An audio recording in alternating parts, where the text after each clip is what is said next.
What it is, what it do, what's poppin'? It's Marquise Q. Welcoming y'all to, well, my bad, bro. Introduce yourself, please. Ladies and gentlemen of the neighborhood, what's good? It's your boy Easy E, RIP to the OG, one time. Nice to be back with y'all. Got some breaking news coming y'all way. 21 Savage done made a statement. Definitely made a statement, and it's kind of hard to, I was thinking about this all day, because it was something to, ponder about. But 21 Savage says that he can beat anybody in his freshman class in a versus, and he says not even close. He said the only person that might see him but still lose is Kodak. But we have to first remember who's in that freshman class. The 2016 freshman class, which is debatably the last, arguably the last good freshman class. Yeah, you got Uzi in that class, you got G Herbo, you got Dave East, you've got, your R&B vibe like an Anderson .Paak, you got Designer and his, one time of greatness. You've got all that kind of mixed in there. You really have to take account all those artists in there. And then on top of that, Lil Uzi Vert. I feel like 21 Savage and Lil Uzi Vert, they're two different crowds, but they're two very popular crowds, man. Which way do you think that would go? When I first saw this claim, the first person I thought was Uzi. When I thought about people that he could probably match up with and, probably have like a run-in for his money, Uzi was the first person that came to mind, mainly because it's kind of like Uzi had established himself, in both communities. Like, he's popular in the white community. He's popular in the black community. I even think I saw him on a viral video, like celebrating with like the Jewish community, So it's definitely, I think yeah, he touched on all the cultures. So when you talk about, verses, we have to define what these verses are here to establish. Like, are verses like hits only? Are verses like acclimated like records? Like, what defines like the songs that go into a verses? I've never really seen a verse before. Like, I've heard of them. Like, I heard the one with Gucci Mane and Jeezy. I heard the one with Jadakiss, and I think some other people was in that one. But like, can you explain to me like how do verses work? Definitely. Versus, it really comes down to the artist and their performance. It comes down to the DJ and their set and their mix, how well they're playing all those hits together, how well they put them all like together as far as the audience can receive it. And then it comes down to the audience reception. You got to know your crowd, you got to know what to play, and you have to be engaged with them. So it's really like a huge entertainment match. You've got artists coming together and competing with one another. It's a huge spectacle. You mentioned the ones with Jadakiss, the Locks, and all those, man. Those were some ones to watch. But as far as this versus in particular, or this hypothetical one that we have between 21 Savage and Lil Uzi Vert, man, for one, they started at the same time. So the amount of music that you're spanning from is 2015, maybe 2014, depending on what you're looking at, all the way up to now. And it's hits. I feel like it's really going to come down to the DJs. Like, I feel like the audience is going to be engaged because the artists are going to be engaged. But how well is your DJ going to execute the mix, bro? Can't have no lacking, can't have no sound feedback. I feel like that's the only way that you can tell who would be the winner out of this. Because honestly, it's too many hits. It's just too many. So we were talking about this on Twitter. I think I commented when I initially saw this, I said, "Ooh, this will be interesting," but I don't think he's beating Uzi. And I think you commented and said that it's closer than we might think. So if you had to choose between Uzi and 21 Savage, like battling each other out in the verses, who do you think is gonna walk away with it? I'm gonna have to go with Lil Uzi Vert. I'm gonna have to go with Lil Uzi Vert. I don't know, man. He's just so dynamic with his range and the amount of audiences that he touches. Like, he's got the white kids that want to be so rock star like black kids, but he's trailblazing that all the way. He's got his own image going on TikTok and SoundCloud. We can't forget what he did for SoundCloud and that exposure. And just like his overall reach, like, Uzi was a superstar. Like, I don't know if people really remember what 2016 was like, but that was the year of Uzi, if you ask me. That's when Russell Westbrook was going crazy. That song, like, everybody was doing his little dance. Like, everybody, like, it was. Come on now, it's a classic. And I'm not saying 21 doesn't have that, but 21 Savage is now stepping into this popular universal role, and I feel like Uzi kind of had that off rip just because of the personality that he brought to it. Like, he was more receivable, it felt like, to the general community. And I think a lot of people forget that when it comes down to verses, because I think I watched a Drink Champs episode about this, and they were talking about how verses kind of goes into more than just the songs, like the crowd engagement. Like, they even say it's choreography in some cases. Like, it's like, you know, the performance side of it. And if we're talking about performances between not Kodak, Lil Uzi Vert and 21 Savage, Uzi's like beating 21 Savage out the water because I've seen 21 twice. And both times he did not perform well. Like, I enjoy the music, you know, because he's 21 Savage, like, you know, he makes good records. But as far as like crowd engagement, like he moves like very awkward. Like, he doesn't belong in the city that he belongs in. Like, you can tell like he's like, you know, a hood dude. Like, he doesn't really like being in the spotlight. But, you know, from that alone, I think he was going to be in that category. And you just think about the songs, like, you know, we can go down like the songs that we can just think about like memory wise. Like, Uzi has 20 Minutes, Neon Guts, EXO Tour Life, off his even like most recent. Tour Life was so big, they were saying that was the modern day Dead Presidents, bro. That's how huge that song was. That's how huge that was. And you look at 21 Savage, you got what? Bank Account, A Lot with J. Cole, No Heart, Red Ops, like. But I feel like when it's all said and done, I think Uzi's gonna like people want to take the belt. Now the question is he gonna be Kodak? Yeah. Is 21 Savage gonna be Kodak? You gotta think, bro. Kodak has No Flocking, Super Gremlin. Was it like Malcolm XXX? Everything off Living to Die. He got that song Rolling Peace with Triple X Tentacion. Yeah. Rolling Peace. You got Rolling Peace. You got Transporting. Walk. Bro, Kodak got some hits too, bro. Like, we can't say that, you know. And I think Kodak released a response video to what he said, right? Yeah, that was one of the more spooky, ominous response videos that you're ever gonna see, man. Kodak Black, he's calling cap. He said he respects he respects the acknowledgement, but you know he definitely feels like he can hold his own against 21 Savage, and I definitely can't knock him. You know, I feel like you don't want this battle to be anywhere in the Southeast. You know what I'm saying? If you're Florida, Georgia, South Carolina, like, it could get real shaky for 21 Savage because Kodak got a lot more reach than what people think. Bro, when I like sit down and think about it, and like Billboard actually had, or Double XL had this article where they were like ranking you know, the rappers out of that freshman class, like based on their, you know, Billboard songs. And tied for last, going from 9, we have Dave East. I forgot Dave East was in that freshman class too. Tied for 9th, we have Dave East and Denzel Curry, who both have no songs on the Billboard 100. After that, we have G Herbo, who has no songs as well. Well, he has 6 total songs on the Billboard 100. So, shouts out to G Herbo, you know what I'm saying? A lot of people counted him out as far as his music reach, but he's definitely one of the more popular low-key artists. You're a G Herbo fan? Like, you would say you're a G Herbo fan? I feel like it would be disrespectful for me to say I'm a G Herbo fan. I'm a G Herbo listener. I would say my brother Christian, he's a G Herbo fan. He'll correct me on everything, so I would say that'd be the one. But he definitely put me on, and G Herbo's definitely not a slouch, man. He's got some serious hits himself. As a matter of fact, I feel like you could even compare him to some of his contemporaries in there. Like, for example, G Herbo, and let's say, let's start G Herbo and Dave East. You're picking who out of that?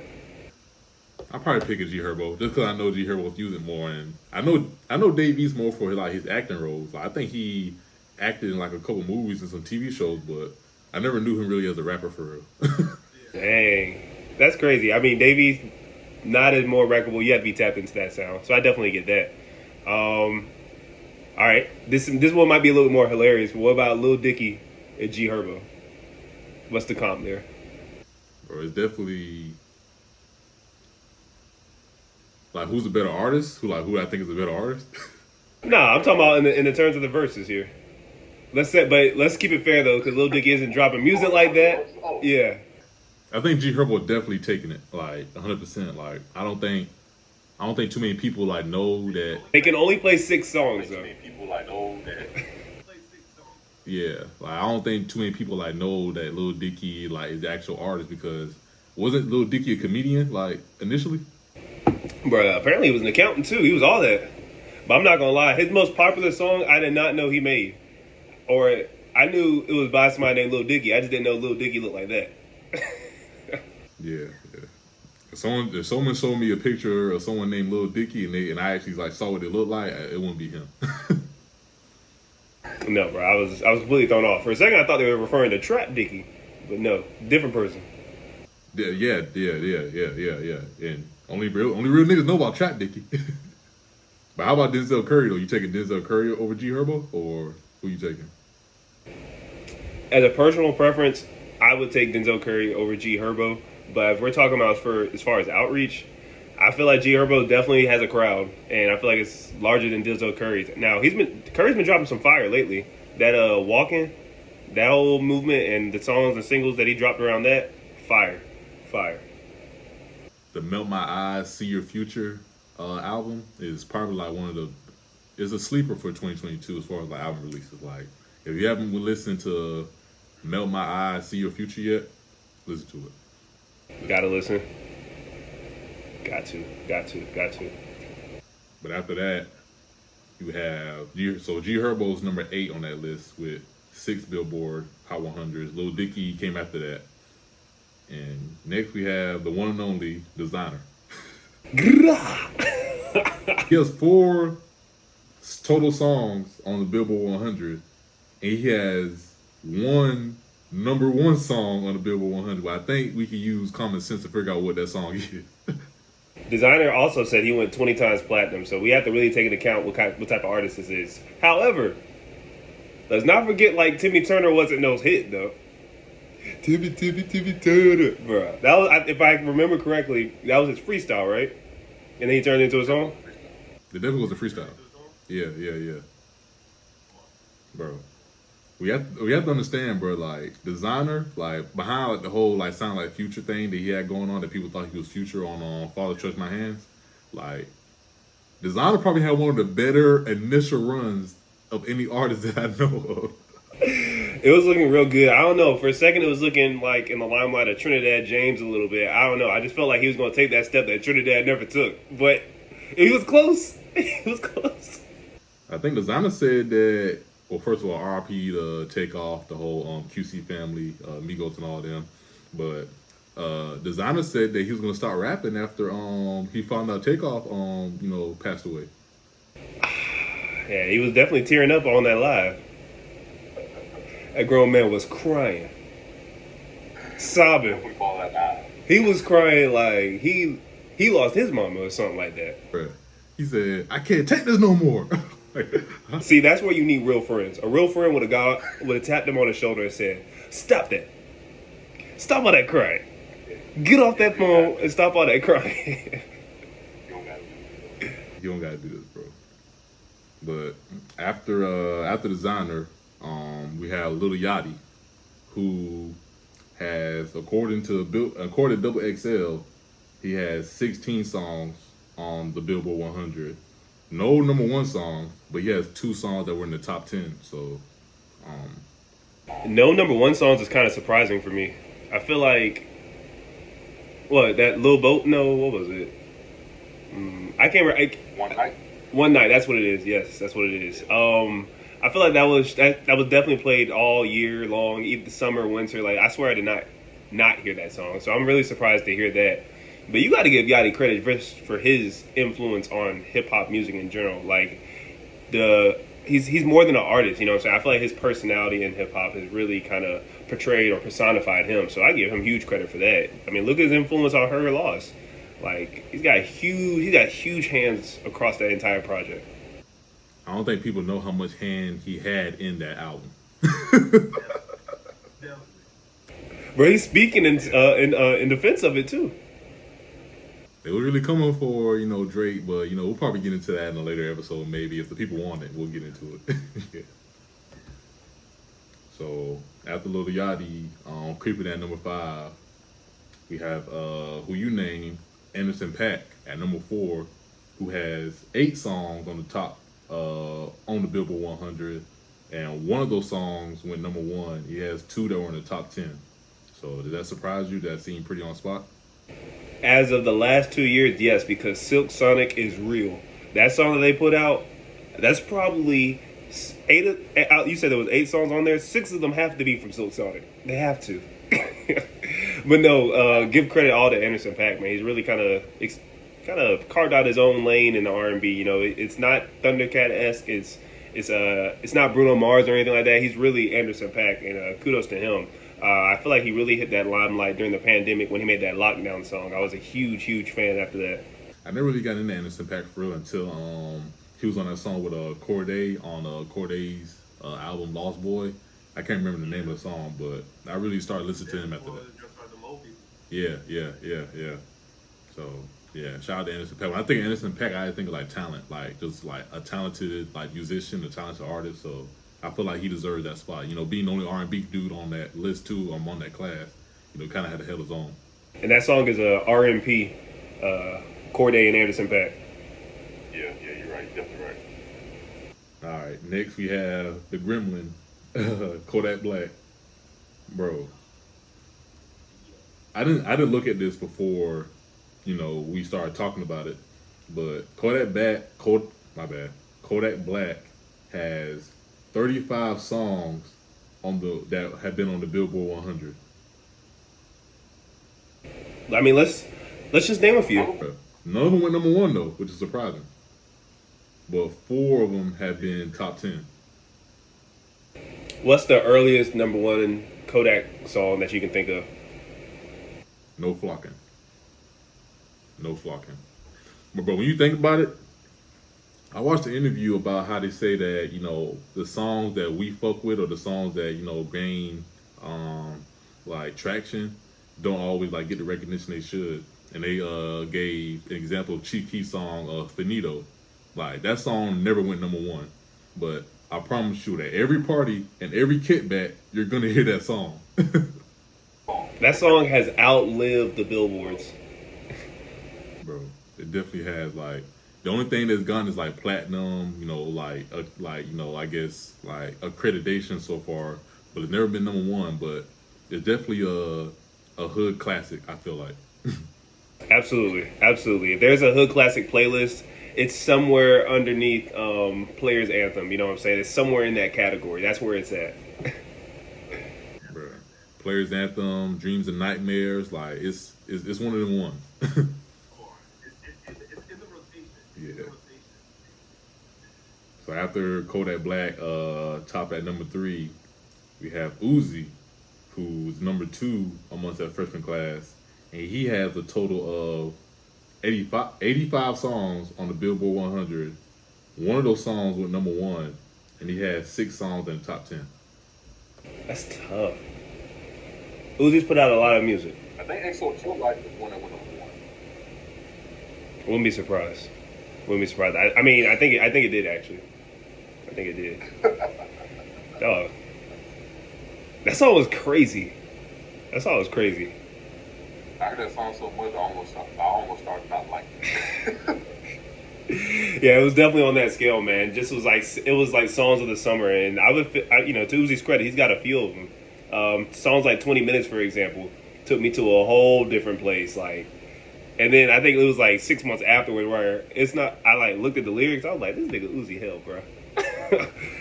But his reach, man, is huge. You know what I'm saying? I feel like with 21 Savage not having dropped a project since. I'm talking, when I say project, I mean his own individual effort since, what was it? I Am Greater Than I Was. He's had that gap. If you look at it, Uzi's got 85, Savage has got like 60-something songs on Billboard, you know what I'm saying? That just comes down to Uzi just constantly pumping out music. And he's trendy. He's trendy, bro. Bro, but like you said, 21 Savage, he's number 1 among his freshman class according to XXL. 63 songs on the top Billboard 100. 2 of those songs went number 1. I believe A Lot might be one, and I think Bank Account. Yeah, yeah, Bank Account and A Lot probably were the number one songs. And I mean, the guy knows how to make a song. Like, to say what you want about him. You know I said what I need to say about him. Like, he's a bad performer. Like, he really doesn't, embody what I think about when I think about a hype artist. But the guy knows how to make a hit. He knows how to rap. So he's got that collab tape with Drake. So I don't know if I fully heard your consensus. Who are you picking in this battle that we have here between Uzi and Savage for a versus?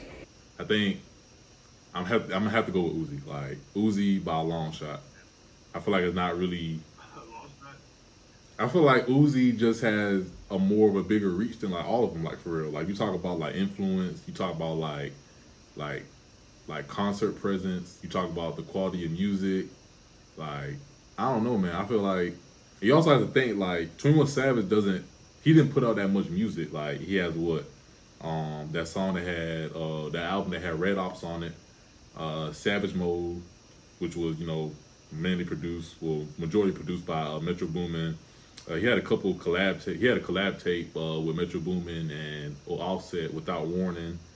And then he had Savage Mode 2, which was also produced by Metro Boomin. And now this. Well, he also had Issa. I think his like first like solo studio album with, that had Bank Account and all that stuff on it. So but compared to Uzi, I can't even like list all of like Uzi's like, like albums and whatnot. But I know he dropped a lot more than what 21 Savage dropped.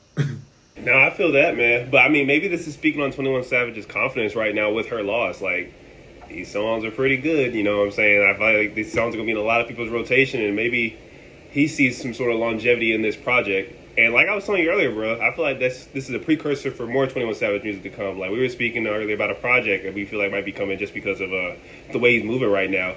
But with him on this streak, knowing that when we hear 21 Savage take the mic, it's going to be as dramatized as like an Andre 3000 verse. That means something.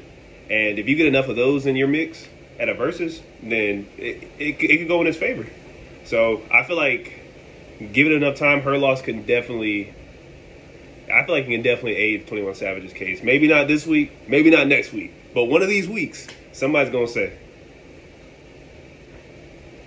You plan on going to see? You plan on going to see the boys tour whenever they go tour? You plan on seeing them?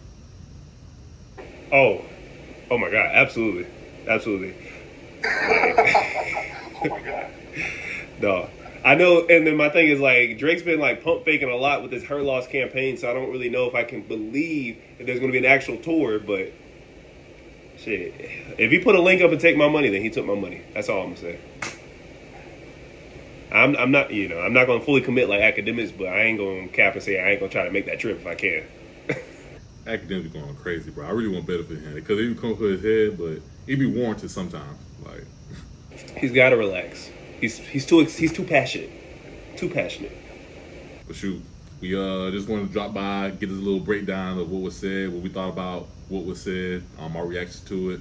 Appreciate y'all listening. We're gonna have a lot more music conversations coming up. Good amount of BRs coming up as well. So make sure to be tapped in with that. Got a lot coming up. Got a lot brewing. But it's Marquise Q signing out.